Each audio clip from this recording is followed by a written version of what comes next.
Right. Well, hello, everyone. It looks like we got just about everyone here that we were anticipating. I'm sure we'll still have a few stragglers rolling in, but we want to go ahead and get started. We have a good amount of content that we want to cover here with you today in only a short period of time. So, but we do want to thank everyone for joining our episode 3 of our Safeguarding Revenue series, which is really kind of all around the post-audit best practices is kind of our main topic. And then we will do a quick review of some of the past couple of webinars as well. But we really do appreciate everyone's time and joining here in the webinar today. So just to go ahead and quickly introduce myself and Megan, my name is Chris Plante. I'm our Senior Vice President of our BillMax division here at CentralReach. I actually have been with CentralReach since the company was founded, been kind of here in the ABA industry now for almost 20 years. But really here focused on working with our BillMax team and our customers, with respect to rev cycle, which kind of falls right directly into kind of this revenue protection series. So, and Megan, I'll kick it over to you. Thanks, Chris. Hi, Megan Linden, Director of Operations for CR BillMax. Been with BillMax for just over 5 years, in the ABA industry for over 10, in the revenue cycle for just about 20 years. From everything from intake all the way up to fighting those lovely audits with, judges. So glad to be here. Yes, thank you very much, Megan. And so just to go over a quick agenda here, obviously we kind of went through the intros. After this slide here, I'll kick it over to Megan. She's going to go through kind of some best practices around pre-audit, right? So prior to being audited, that's really, where you want to be on your game as much as possible, of course, to make sure you're prepared. But then as you get kind of the post-audit, and really what are your best next steps once you receive that audit in hand. And then from there, kick it back to me, and I'm going to do just some very quick reviews of some of the NoteCheckAI and ClaimCheckAI functionality and tools that we talked about on the last couple of webinars. Just for anybody who we actually have a lot of new faces on today's webinar that weren't on the first couple. But that'll be pretty brief, and then we'll have our closing. Any questions? As we said, please feel free to ask us questions as we go through. It really, I think, helps us. If you have that question, someone else out there probably has it as well. And so we're happy to answer those as we go through. Let's get started with what you could do to prevent these types of audits. Well, no one wants to be on an audit. It's not best practice to be on an audit, but even with the best laid plans, you will be placed on an audit at some point in time, because let's face it, payers don't always have a reason to audit you. But for example, TRICARE will do random audits throughout the year just to see if you are in fact following their guidelines. So with that said, what are some of the things that we could do to basically set ourselves up for a successful audit in the likely outcome that you will be placed on an audit? The first thing you want to do, obviously, is you want to understand your billing compliance for each of your accepted payer sources. That includes regional centers, districts, all of that, because each one of them is different. And although you want to avoid being placed on an audit, there is a strong possibility that if you are, that's going to be the first place that they're going to look. They're going to look to see, have you reviewed their guidelines and are you following them for your billing practices? The next piece you want to look at is your credentialing. Let's face it, it's a pain in the butt to get ahead and get all of your providers credentialed. But it's one of the first things that on the BillMax side of things, we see as what could possibly trigger an audit. If you're consistently billing with the provider that's not credentialed with that funding source, they are going to dig into your billing to see why you are in fact billing with the provider that they don't have rostered against your contract. So make sure that you are in fact checking all of the credentialing requirements for all of your payer sources, that you're not just looking at one and taking that as being the rule, because it usually is not. Another piece you want to look into for your pre-audit best practices is insurance verification. Does that client or child have the policy? Is it still active? Do they provide authorization for the services that you are rendering? If you continue to bill for a service that is not covered or to a policy that's terminated, it could indicate that you are not compliantly billing or following their guidelines. Therefore, they might start looking into why you're billing these services under an incorrect policy. Therefore, you want to make sure that all of your insurance verification processes are done completely and are verified on at minimum a yearly basis to make sure that every year you have the correct insurance for each of the clients that you are seeing. That ties directly into authorizations. You want to make sure that if you are providing a service and that payer or funding source requires authorization, that you in fact have the proper authorization for the services that you are rendering.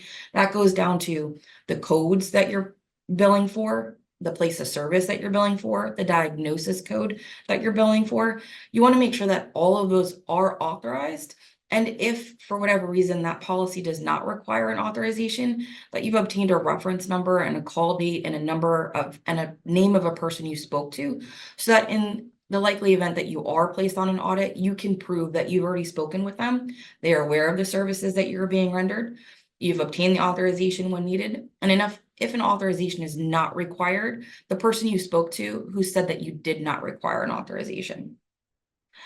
The most important part that we see at BillMax for best practices before an audit comes down to your notes. Notes are hard. They are the basis to your billing. You need to be able to provide not only the format that the payers require, but also supporting information within those notes to support the place of service that you billed for, the hours that you billed for, the code that you billed for. We've seen on the BillMax side of things and in previous companies, this is where you will fail an audit. You could have all of the information on your claim correctly, but if you do not have the supporting documentation to prove that the services rendered were accurate, medically necessary, followed the authorization, you will lose that audit. You will lose the money that they've already paid you, and you could potentially place yourself on an audit for even longer because the payer at that point is going to want to see that you've made changes and that your new documentation is better than the ones that got you put on the audit in the first place. Now, remember, supporting documentation should not only be reviewed by the clinician, but should be reviewed at the stage of billing to make sure that it matches. Because in billing ABA, you are not submitting notes with your claims. So if you're not submitting notes with your claims, they are going off of what you said. So it's only when you get placed on an audit that you are going to need to support your billing with this documentation. So ensuring that you're following it before you bill will prevent incorrect information not only going out. Does the session notes, time, date, place of service match what's going out on the claim?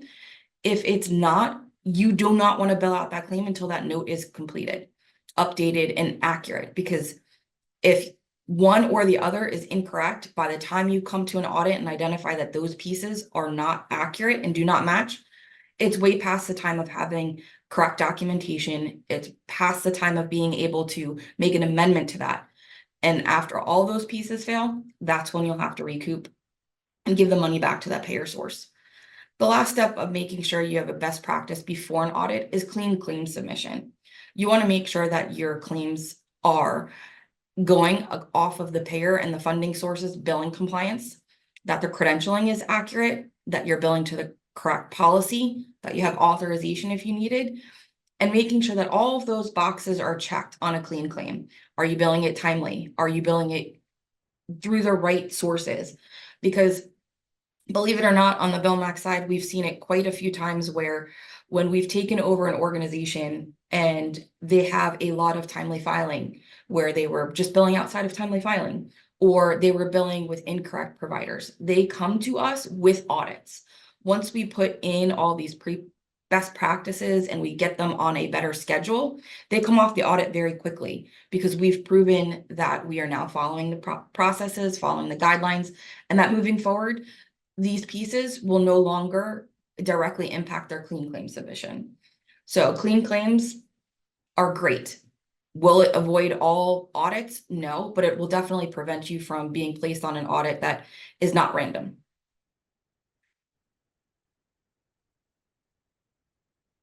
Now, what happens if you are placed on an audit, whether it be random, whether it be due to not compliantly billing, not clean claims? What do you want to do after you're off that audit? Well, first thing you want to do is you want to make changes. With every audit that you've passed, the payer is going to submit their findings to you, whether it's that you were billing with a provider that was not credentialed, that you were billing without an authorization, that you were billing out of network when you had in-network, whether it was you continuously billed outside of timely filing. They're going to send you a full report of their findings. Once you obtain that, you want to review that with everybody who touches a claim, to make sure that they are all aware of what was found, and you make a plan to make sure that you, moving forward, you take that plan and make it into actionable steps.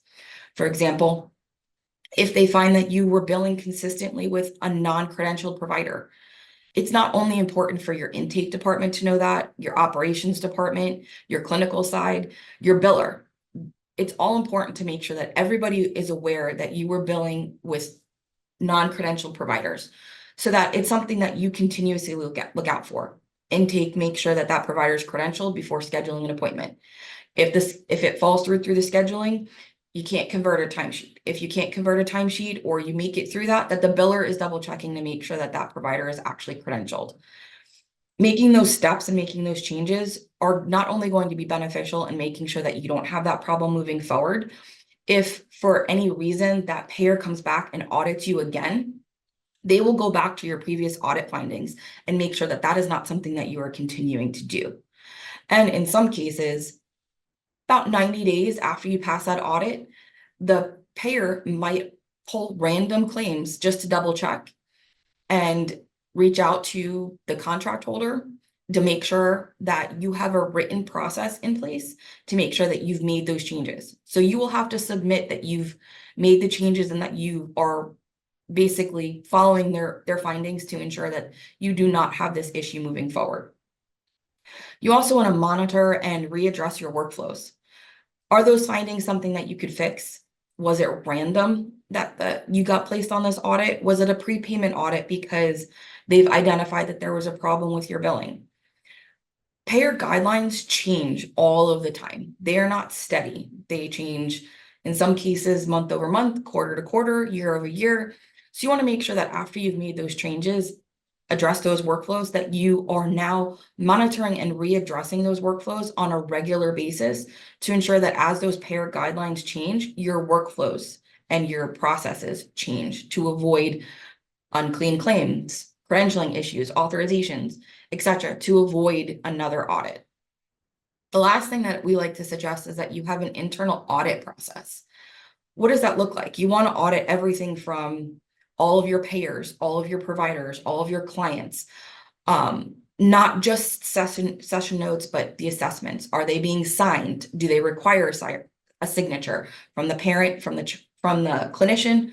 Are those pieces followed up on? Take samples of each of these pieces. Double check billing every week to make sure that claims are correct. Double check your authorizations to make sure that they're being filed correctly. Every month, if needed, double check your credentialing. Make sure that your credentialed providers are accurate and linked to your contract appropriately. If you get new providers are removed, make sure that the insurance company or the funding source has those accurate rosters to make sure that you avoid everything you can. The more you could avoid and make sure that you're following best practices, it can't always avoid having to be placed on an audit, but having all of that supporting documentation to prove that you are following guidelines, that you are doing what they are asking, will get you off an audit quicker, which in the long term means that your revenue is not held up in an audit because of improper workflows or improper guidance. Excellent. Thank you very much, Megan. Yeah, and I think that ultimately the moral of the story there is, I mean, everyone has different set of payers, right? That has different sets of criteria. And ultimately, it's vitally important to have kind of those internal processes and workflows, whether it's pre or post, right? You kind of have to have both to ensure that you avoid audits where you can, but then as you get them, that you've done what you needed to do up front to avoid the recoupments, to avoid staying in the audit longer than necessary, and so on. So thank you very much for all that information. As we move forward, we do want to, as I kind of mentioned in the agenda, do a really quick review, but I think it really drives home a lot of the points that Megan talked about, and really some of the functionality that we're working to develop is really to help with all of the items, especially on the pre-audit side things, that we can do from our perspective, right? On the software side to help you be as efficient as possible and as compliant as possible. So, our notes check functionality, as we talked about, was really, our way of leaning into using some partners on the AI side to really look at a large quantity of your session notes, right? So one of those pillars that Megan talked about was having the supporting documentation, right? And the appropriate supporting documentation. And so our Notes Check AI functionality was really designed to look at all of your notes, right? And flag for you any of the notes that may not meet certain criteria of yours that you feel are necessary to be able to pass your audits, right? And so the first kind of thing that we did was we developed a list of rules, right? And I'll move relatively quick here, but a list of rules, right? With some of those rules being around what I'll call service details, right? Things like, hey, does the start time and the end time on the note match the start time and end time on the billing entry? Great, right? Those are some pretty simple things that we can check for, right? Or hey, is a diagnosis code on this note if the payer requires it? Different things like that. But then also really leaning into kind of our partnerships that we have with some AI companies out there to use their language models to look at the actual narrative of the note, right? And look at things like, hey, is leisure activity mentioned? Did we mention napping, right? Did we use the appropriate kind of ABA terminology that you would want to see in a note? Different things like that, right? And then allow you to kind of customize which of those rules apply to you, and then essentially audit all of your notes, right? A lot of the customers that we've been talking to are, auditing 5% or 10% of their notes, right? We want to be able to give you the ability to audit all of those notes, right? And so that's kind of what this tool is allowing us to do. And so you can see here, this is kind of just a little bit of a different breakup of kind of the categories of the rules. But what I would say is, we, from the time I created the slide a couple of weeks ago, we're already in the 95 rules or something along those lines. So the rule list is growing pretty much on a daily basis. And that's just from obviously the clinicians, the 40 or 50 BCBAs we have on the CentralReach team that we're partnering with, but along with some of our early adopter customers that have been using this product, and that have been providing us feedback here as we go. And so, essentially the way the tool works is we're pulling out all of these notes. We're using some pretty complex extraction tools. We then run them through all of the models. It spits back results. And then from there, we actually provide that information back into CentralReach for you in a multitude of ways. So the first way that we're doing that is very high level on the billing screen, where we can actually just flag using a label which of your billing entries have, let's say, a narrative issue or a service detail issue. And obviously, as Megan stated, right, like you really want to make sure those notes are in line and have all the appropriate documentation prior to be sending out. But you may have a workflow that you get your claims out right away, and then within a week you fix those notes, whatever. Like that's ultimately up to you, and everyone has their best, practice workflows. That's what these labels will allow you to quickly filter out and say, hey, I want to send all of my entries that don't have any issues, right? Or different things like that. And so, that's the first way. We're bringing those in, those labels in automatically and flagging any billing entries that have a note with an issue. Right. And then next from there, we're also created and this is for anyone who's been on the previous webinar, this is kind of an upgraded view that we're actively working on and will be in an upcoming release, but some additional reporting that allows you to see all of the various notes that may have failed, the criticality of those failures, what an actual score looks like. Is there been any task been assigned to the staff? Is it resolved, unresolved, right? And really now starting to give you more of a workflow so you can work through these items to ensure that, hey, I know that all of the items that I've actually, that were on this report have actually either been resolved, or the ones that are resolved, I have tasks that are pending for them and so on. So you can see here, right, like this note failed, it's a critical, and it's due to the narrative having too high of a percentage of a duplication from a previous note, right? And so those are the different types of kind of narrative type rules that we're looking at.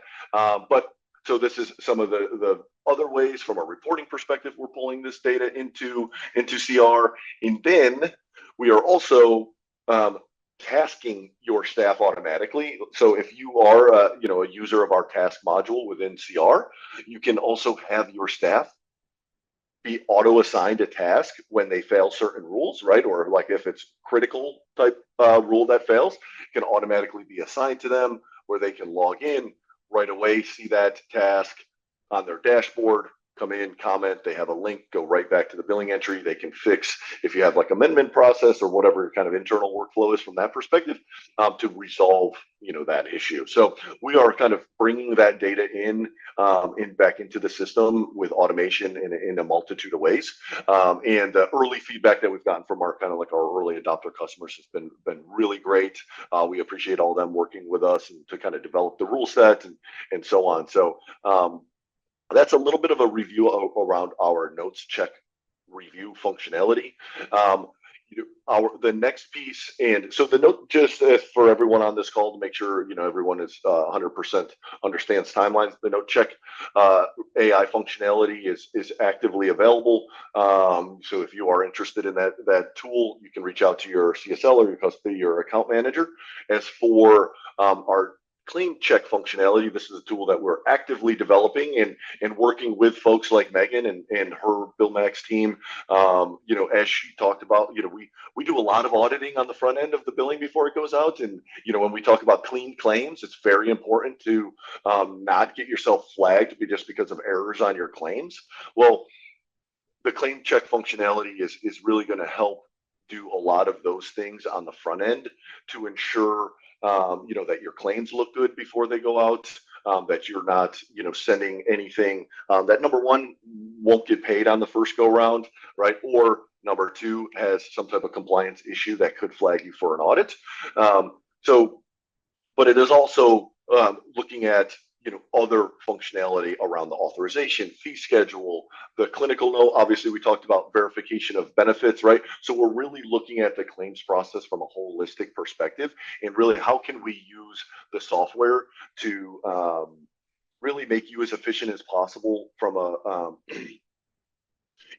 pure resources perspective, but then also if you currently have an 80% clean claim rate, how do we get that to 90 to 95, right? Some of the numbers that we see on the BillMax side of things. And so just a quick review of some of the, and I'm not going to go through sorry, went a little too fast there. I'm not going to go through every single one of these, but some of the different functionality that we are kind of developing within this tool is around verification of benefits, automatically verifying your clients, let's say on a monthly basis, right? If you have a heavy population of Medicaid clients, right, you're most likely checking their policies every month. Right. Again, a lot of these things go back into what Megan talked about, making sure the clients have benefits, making sure that they have an active policy, things like that. Well, the system does it right now. Someone has to manually go and do it. There's no reason why we can't kind of go in and automate that process for you. Authorizations, things like ensuring, hey, why don't we auto assign a task to your BCBA 30, 45 days before that authorization is coming due, right? We have all that functionality in the system. Now let's just go ahead and actually automate it. And then the service details, that is really more looking at, like I kind of talked about in the beginning, as those billing entries come in, you're doing a lot of auditing. Hey, do I have overlaps? Do I have concurrent billing? Do I have all of these different things? Well, there's no reason we can't audit and either help you by automatically changing things, or at least flagging items that you need to address before you send those claims out, right? And we talk to a lot of customers. CentralReach is great at giving you a lot of auditing tools, but someone has to go in and do that, right? And so if we can automate that process for you, we really feel like there's a lot of time that can be saved and really allow you to maximize your resources. So that's a little bit of a review on the NoteCheckAI, the ClaimCheckAI, and then here as we close up, I know we're coming up here on the bottom of the hour. We do want to we just released here very recently kind of our Autism and IDD Care Awards, right? So you can actually just scan that QR code, right? Or you will get an email post this webinar as well, but you can scan that QR code if you want to nominate yourself, you want to nominate someone else that you know that has really kind of had an impact in this field. We would love to do that. We then every year at our CR Unite user conference, we kind of actually have a nice award ceremony. It's been really great, and it's kind of this growing way for us to kind of acknowledge some of the really great work that's being done out there.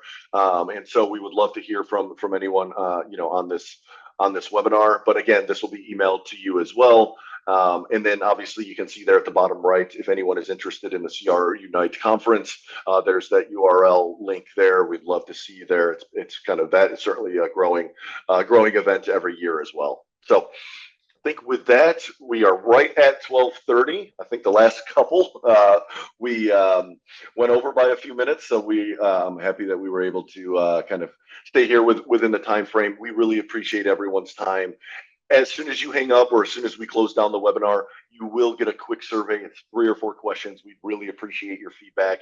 It really just allows us to, help kind of form our upcoming content, get your feedback as to kind of the content that we provided. And really, again, just allows us to kind of continue on and provide material that you're looking for, here as we move forward. So with that, again, we want to thank you very much for your time today, and we look forward to speaking to everyone on the next webinar.